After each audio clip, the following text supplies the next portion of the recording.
Hola amigos, ¿cómo están?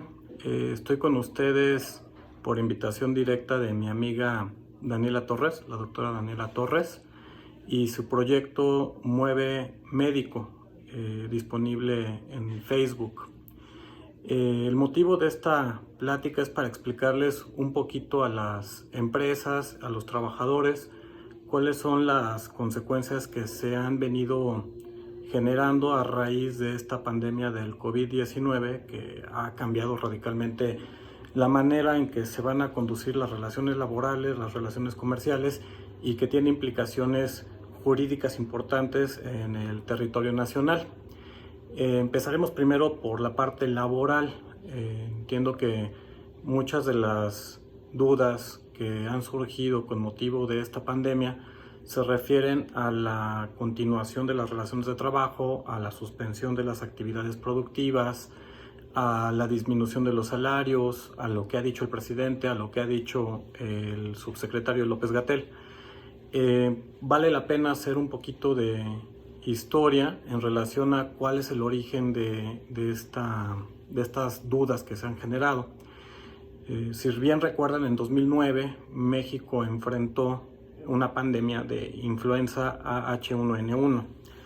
En ese momento histórico no se contaban con los instrumentos jurídicos apropiados para que el gobierno pudiera declarar una contingencia sanitaria y suspender las actividades productivas.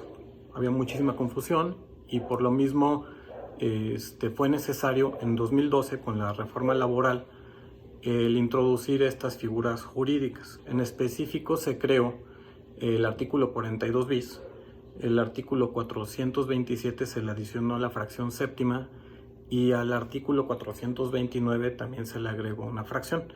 ¿De qué hablan estos artículos?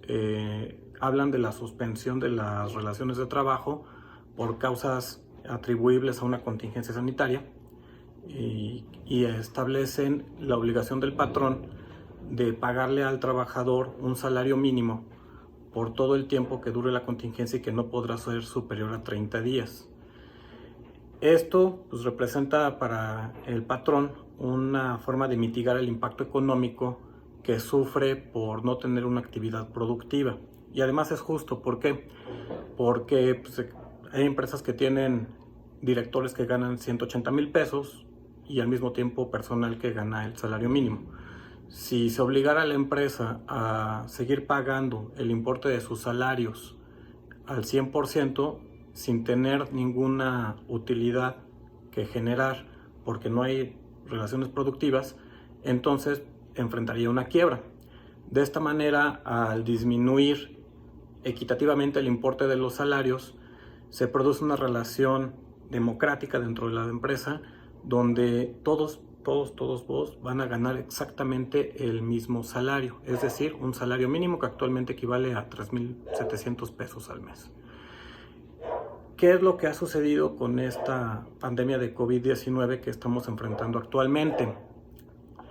El 11 de marzo, la Organización Mundial de la Salud declara pandemia el COVID-19.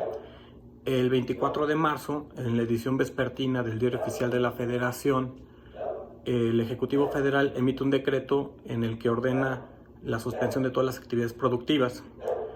El 30 de marzo del 2020, igual en la edición vespertina, se emite un acuerdo, no decreto, en el que se establecen medidas extraordinarias para la mitigación de esta pandemia y expresamente dice que se trata de una emergencia sanitaria por causas de fuerza mayor. Quiero que recuerden muy bien estas palabras porque sí cobran trascendencia jurídica. La Ley Federal del Trabajo habla de contingencia sanitaria. Una contingencia, de acuerdo al diccionario de la Real Academia de la Lengua, se trata de un riesgo, mientras que una emergencia se trata de una situación urgente que ya requiere tomar acciones inmediatas.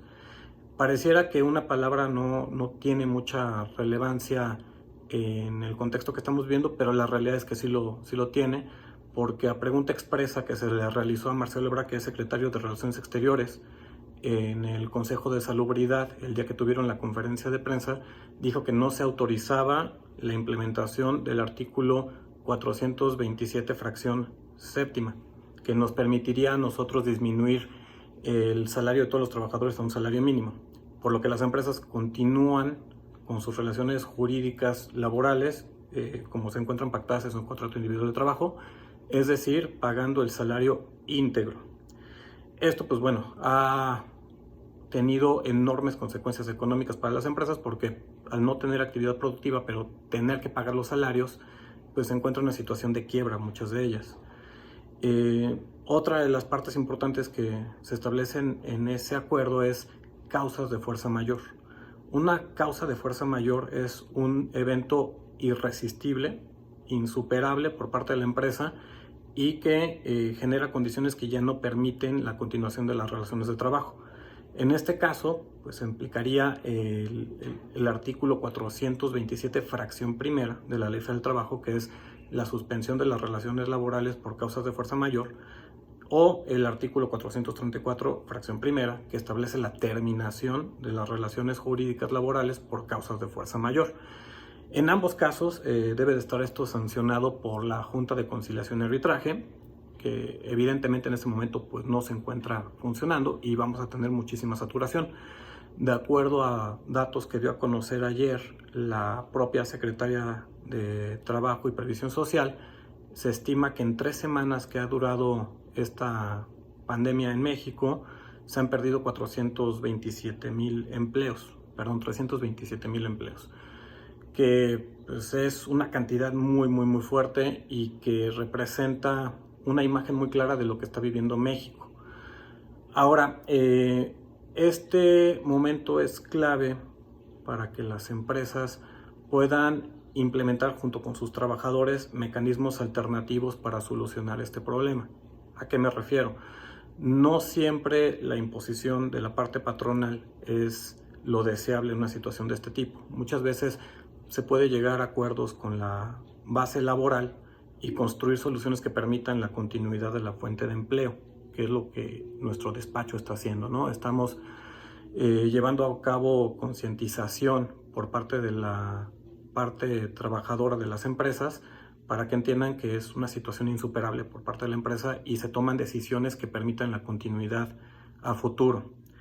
Eso es en cuanto a la parte laboral. Ahora, también esto cobra relevancia en el aspecto civil, porque también al actualizarse las causas de fuerza mayor, tanto en el Código de Comercio como en el Código Civil Federal, que es gran parte del marco normativo que rige las relaciones entre particulares, efectos contractuales, se establece la figura de caso fortuito fuerza mayor como una exclusión de responsabilidad contractual.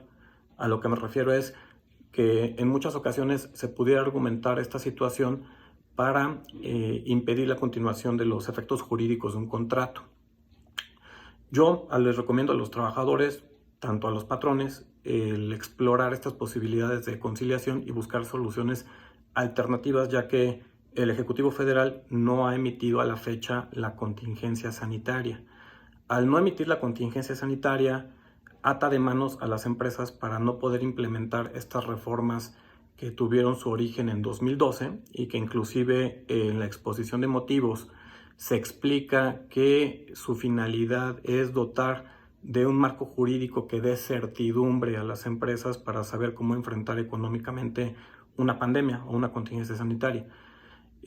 No va a haber rescate, de acuerdo a lo que se comentó ya en múltiples ocasiones en las conferencias del Ejecutivo Federal. No va a haber grandes estímulos, se tienen proyectados créditos de 25,000 pesos, que para una empresa es pues, prácticamente ridículo, no le abona en nada benéfico, y esta pandemia ha venido a modificar la manera en que se van a llevar a cabo las relaciones entre patrones y empleados, y yo creo que es un buen momento para explorar estas posibilidades alternas que nos da la ley, que nos da el uso de mecanismos alternativos de solución de controversias como la mediación, la conciliación, el llevar a cabo pláticas conscientes con los trabajadores, que entiendan que la empresa es de ellos y para ellos, que no es una relación en donde el patrón está tratando de explotar su trabajo, sino que al final de cuentas la empresa sostiene a miles de familias. Entonces, es una excelente oportunidad para explorar estas alternativas. Y pues bueno, nuestro despacho jurídico siempre hemos creído que es 1000 veces mejor llegar a un arreglo que enfrentar a lo mejor un procedimiento judicial largo. Vale la pena también recordar que la Ley General de Responsabilidades Administrativas establece la obligación de las autoridades de acatar el marco jurídico, por lo que, digo, no es mi área de expertise, pero pudiera fincarse una responsabilidad de las autoridades al no emitir la contingencia sanitaria, sino una emergencia sanitaria, habiendo cuenta de que la situación fáctica, la situación real que vive el país, es a todas luces una contingencia sanitaria porque se han suspendido las relaciones productivas.